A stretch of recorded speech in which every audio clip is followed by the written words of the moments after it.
Last bit of exposition, I would like your input on how we can defeat the Ur-Quan. Can you be more specific? Where can I find the most useful, plentiful mineral resources? If you have the patience, I would recommend you spend several months or even a year gathering mineral resources. You can find such minerals on almost any planet's surface, but the quality and density will vary depending upon the type of planet you're on. Base metals are probably the most common materials you'll find, but they aren't particularly valuable. You can find rarer precious and radioactive elements on metal-rich worlds such as Mercury. An old miner once told me that you could tell the relative quality of a planet's minerals based on the planet's color as seen from space. To remember the color sequence from good to bad, the miner had a mnemonic that went something like, "Very young orangutan could grow bananas perhaps rather well." It is also the case that mineral yields will be better at hotter stars. Temperature is related to the size and color of a star. Red stars are the coolest, then orange, yellow, green, blue, and the hottest stars are white. How should I deal with aliens I meet in space? That all depends on whom you meet, doesn't it, Captain? Well, in all seriousness, if you encounter the Ilrath, Bucks, Androsynth, or other hierarchy battle thralls, I wouldn't hold out much hope for a peaceful encounter. So if you feel you have the advantage, attack. The resources you will scavenge from the enemy's wreckage are well worth the effort. If you can find Alliance races who are in a position to help us, then you must convince them to join with us. Their assistance may be crucial to our success. And if you were in my shoes, what would you do now? Let's see. You need to build up and balance the strength of your flagship. I would add thrusters up to, say, 5 or 6. Speed is essential in combat, but it would also pay off over the long haul in hyperspace. And if you prefer to avoid confrontation, nothing beats a great pair of legs. I would add turning jets for increased maneuverability. I would add enough weapons to defend yourself if you're caught without escort ships. You need additional fuel, at least 50 units. Your weapons will be underpowered in combat if you don't have at least one dynamo. I guess I'd gather more minerals to build up a good supply of resource units. So everything, basically. How can we deal with the Ur-Quan? Captain, I wish I had an easy answer, but I don't. The only way I can see of liberating Earth as well as the Alliance allies is to destroy the Ur-Quan and their armada of battle thralls entirely. And do you have any long-range plans to defeat the Ur-Quan hierarchy? To defeat our enemies, we will need awesome strength, both in your flagship and the fleet, as well as the assistance of powerful new allies. Though combat will be unavoidable and sometimes necessary to achieve our goals, I'm certain your wits will be at least as important as your weapons.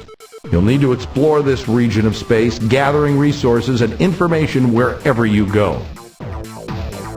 And how can I find the Ur-Quan? I don't know, Captain, but I suspect their battle thralls know more than we do, so I suggest you try to gather information from them, perhaps by force. How can we attack the Ur-Quan most effectively? At first, your ship will be far too vulnerable to permit frontal assaults on the Ur-Quan. Even when your ship is at full power, we're faced with the reality that the hierarchy has thousands of ships. You cannot win the fight alone, Captain. You need allies.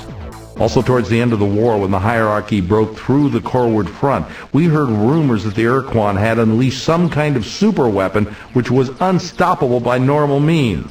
You need to find out if that rumor was true, Captain, because if the Ur-Quan do have such a weapon, we'll have to find some way to stop it, or all our efforts are for naught. How can I make alliances, and with whom? If you encounter an unknown alien race, proceed carefully and diplomatically. We need all the friends we can get, and we certainly can't afford any more enemies. Remember, Captain, with your precursor starship, you hold awesome power. But there will be situations when dealing with an alien race where a carrot will serve better than a stick. But first, you must determine what carrot the alien wants. And what is the fastest way for us to build up our strength? You need to accumulate enough resources so we can build up your flagship and assemble a strong fleet. I'd also recommend that you acquire blueprints for other more powerful ships than our trusty cruiser. I suspect that aliens will not give you such prints unless you form an alliance with them. And let's move on. What else can we discuss? Okay, that's What enough. else can I tell you? And that is all the information that we can get for now. Fine. Is there anything else you need? I have minerals to offload. The more minerals you bring us, Captain, the faster we'll be able to tackle the Ur-Quan. Try to avoid getting gruesomely killed, Captain.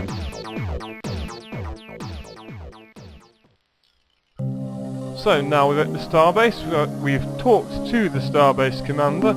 We can also outfit our starship. So this is the Vindicator. This is what it looks like. We can add modules here. We can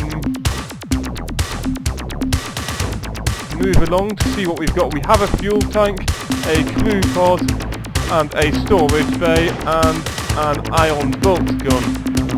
I would suggest what I will buy is we've also got here turning jets and antimatter thrusters. So what I'm going to buy first is that with my 2,933 resource units, we need a couple more turning jets and a couple more thrusters to make it better. We can buy another planet lander if we want, in case our first one gets destroyed. And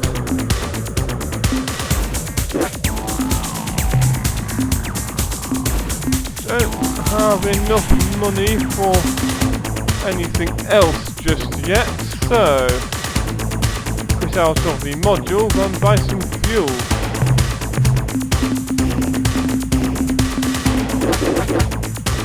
As much as we can get for now, which not as much as I really wanted to get, but it'll have to do. So save the game here again and exit the menu. We've also got the shipyard here where we can put more crew onto our ship, which can't do at the moment because they're both full.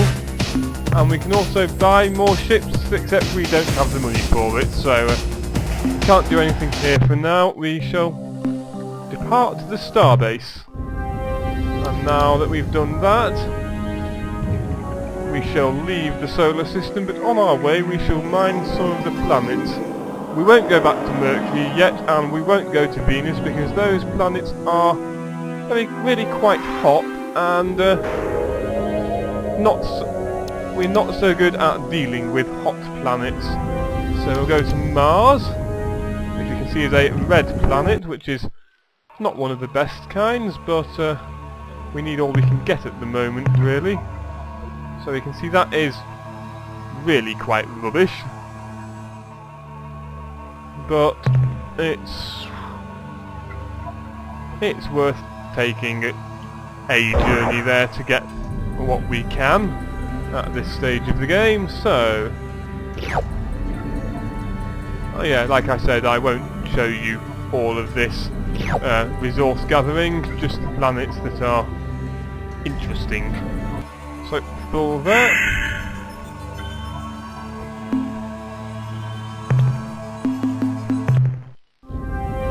So now we leave Mars.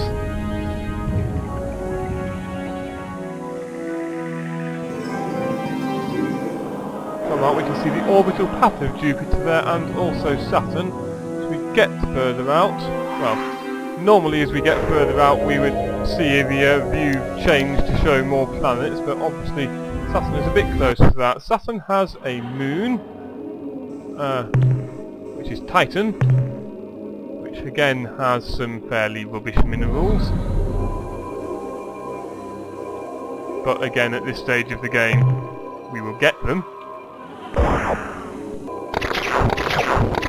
We can see Titan has lightning storms.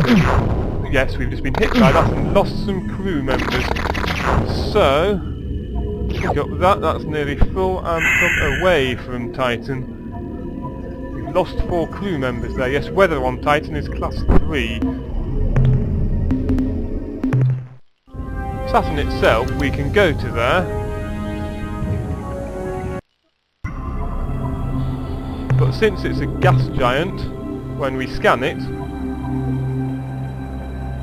we see nothing. and we can't dispatch anyone to a gas giant planet. So we'll leave Saturn. You can see the ship with its thrusters and turning jets is a lot more manoeuvrable now than it was. And now you can see here we have a wider view of the solar system. We can see Jupiter and we can see Neptune. So just missed Jupiter there, so turn around and come back to it. Jupiter, we can see 4 moons on Jupiter which we can mine.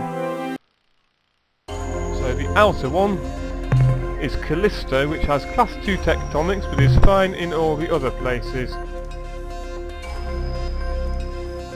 It also contains nothing of interest, so we won't land there. Next moon in is this green one, which is Ganymede. That has some of the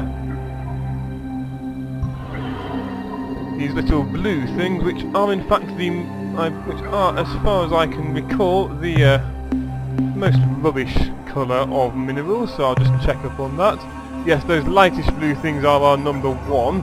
What we'd be getting from Mars and Titan was our number 3s. These do all have names, but yes, you can see them down there, base metal in the green. So 1s are common, 2s are corrosive, 3 is base metal, 4 is noble gas, 5 is rare earth, 6 is precious, 8 is radioactive, and 25 is exotic. The numbers are how much resource units you get for each 1 unit of metal. So currently we have 96 units of base metal worth 3 resource units each, and 404 units of free space in our cargo hold. So as we saw, Ganymede here has just the most common minerals which we're not going to bother getting. So we'll carry on in. And scan Europa. This has the class 2s rather than the class 1s, which again they're fairly rubbish, but there's some orange ones as well as some reds, some radioactives. So we'll start off down here, pick up the radioactives, because radioactives are always worth getting.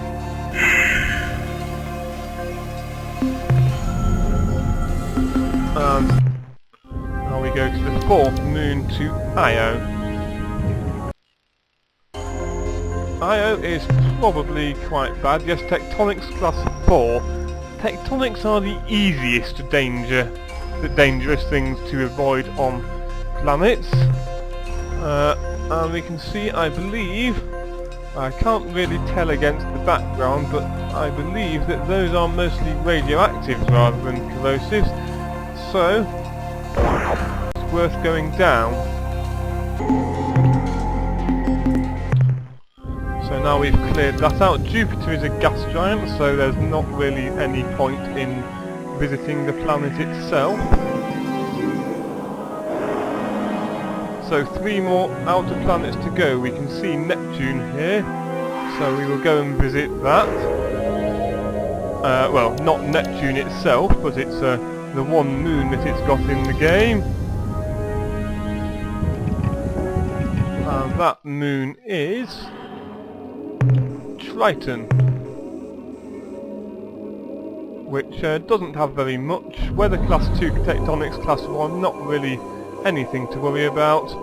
But for the moment you can see underneath the crew number there's a bar which is mostly light grey and partly dark grey. That is our 1 storage bay that we have and how full it is. So it's nearly full, so I'm not going to land on here, because if Uranus has a better moon, I want to be able to store everything that I can from it, and also anything that might be on Pluto. So, where are these other planets? We can see them over here on the left. Uranus is the green one, which is about here. Yes, that actually has no moons at all, so that's as close as we're going to get to Uranus. And Pluto is this tiny little purple thing over here.